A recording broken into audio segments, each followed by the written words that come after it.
नमस्कार दोस्तों, आज हम क्लास 11th के इंग्लिश सब्जेक्ट के स्नैपशॉट बुक का एक चैप्टर जिसका नाम the summer of the beautiful white horse है उसकी समरी देखेंगे। वीडियो लास्ट तक देखें और पसंद आए तो लाइक और सब्सक्राइब जरूर करें। ये chapter the summer of the beautiful white horse William Saroyan ने लिखा है और CBSE क्लास 11th की सप्लीमेंट्री रीडर स्नैपशॉट्स में आता है। यहाँ इसका डिटेल्ड समरी इंग्लिश में है। स्टोरी का नैरेटर एक छोटा लड़का है जिसका नाम आराम गरोघलानियन है। वो गरोघलानियन फैमिली का मेंबर है जो एक आर्मेनियन इमिग्रेंट फैमिली है, कैलिफोर्निया में रहती है।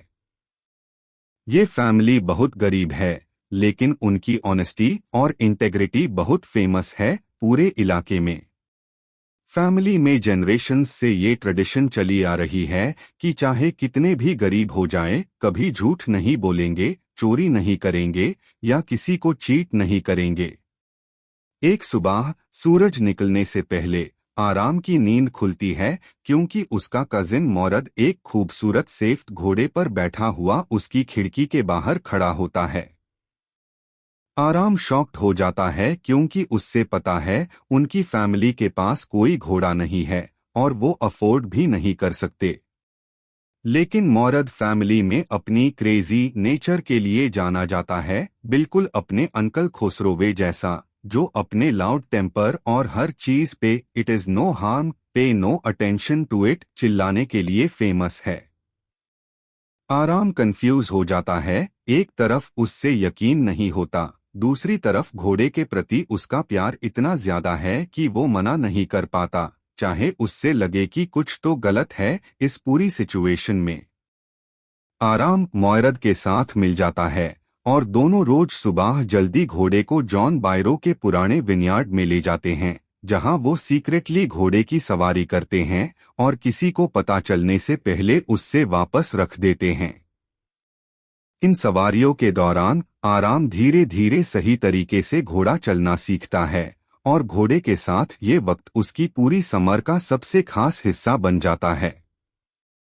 धीरे धीरे आराम को एहसास होता है, जिसे वो खुद भी मानने से कतराता है, कि ये घोड़ा एक्चुअली जॉन बायरो से चुरा गया है, जो एक असाइरियन फार्मर है।